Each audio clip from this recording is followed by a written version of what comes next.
Once upon a midnight dreary, while I pondered, weak and weary, over many a quaint and curious volume of forgotten lore, while I nodded, nearly napping, suddenly there came a tapping, as of someone gently rapping at my chamber door. "'Tis some visitor," I muttered, "tapping at my chamber door. Only this and nothing more." Distinctly I remember, it was in the bleak December, and each separate dying ember wrought its ghost upon the floor. Eagerly I wished the morrow, vainly I had sought to borrow from my books a crease of sorrow, sorrow for the lost Lenore, for the rare and radiant maiden whom the angels named Lenore, nameless here forevermore. And the silken, sad, uncertain rustling of each purple curtain thrilled me, filled me with fantastic terrors never felt before, so that now, to still the beating of my heart, I stood repeating, "'Tis some visitor entreating entrance at my chamber door, some late visitor entreating entrance at my chamber door. This it is, and nothing more." Presently my soul grew stronger, hesitating then no longer. "Sir," said I, "or madam, truly your forgiveness I implore, but the fact is I was napping, and so gently you came rapping, and so faintly you came tapping at my chamber door, that I scarce was sure I heard you. Here I opened wide the door. Darkness there, and nothing more. Deep into that darkness peering, long I stood there wondering, fearing, doubting, dreaming dreams no mortal ever dared to dream before. But the silence was unbroken, and the stillness gave no token, and the only word there spoken was the whispered word, "Lenore." This I whispered, an echo murmured back the word, "Lenore." Merely this, and nothing more. Back into the chamber turning, all my soul within me burning, soon again I heard a tapping, somewhat louder than before. "Surely," said I, "surely, that is something at my window lattice. Let me see then what thereat is, and this mystery explore. Let my heart be still a moment, and this mystery explore. 'Tis the wind, and nothing more." Open here I flung the shutter, when, with many a flirt and flutter, in there stepped a stately raven of the saintly days of yore. Not the least obseisance made he, not a minute stopped or stayed he, but with mine of lord a lady perched above my chamber door, perched upon a bust of Pallas just above my chamber door, perched and sat, and nothing more.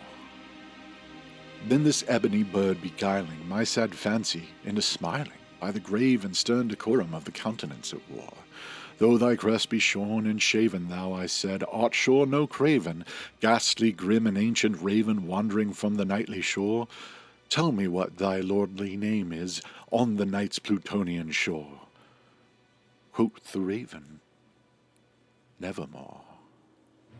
Much I marvelled this ungainly fowl to hear discourse so plainly, though its answer little meaning, little relevancy it bore, for we cannot help agreeing that no living human being ever yet was blessed with seeing bird above his chamber door, bird or beast upon the sculpted bust above his chamber door, with such a name as Nevermore. The raven, sitting lonely on the placid bust, spoke only that one word, as if his soul in that one word he did outpour. Nothing farther than he uttered, not a feather than he fluttered, till I scarcely more than muttered, "Other friends have flown before, on the morrow he will leave me as my hopes have flown before." And then the bird said, "Nevermore."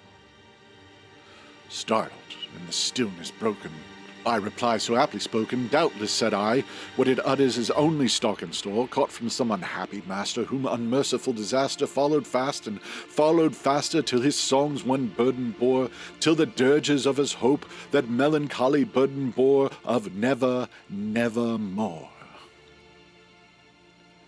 The raven, still beguiling all my fancy into smiling, straight I wheeled a cushioned seat in front of bird and bust and door. Then upon the velvet sinking I betook myself to linking fancy unto fancy, thinking what his ominous bird of yore what this grim, ungainly, ghastly, gaunt, and ominous bird of yore meant in croaking nevermore. This I sat engaged in guessing, but no syllable expressing to the fowl, whose fiery eyes now burned into my bosom's core. This and more I sat divining, with my head at ease reclining on the cushion's velvet lining that the lamplight gloated o'er, but whose velvet violet lighting with the lamplight gloating o'er she shall press, nevermore.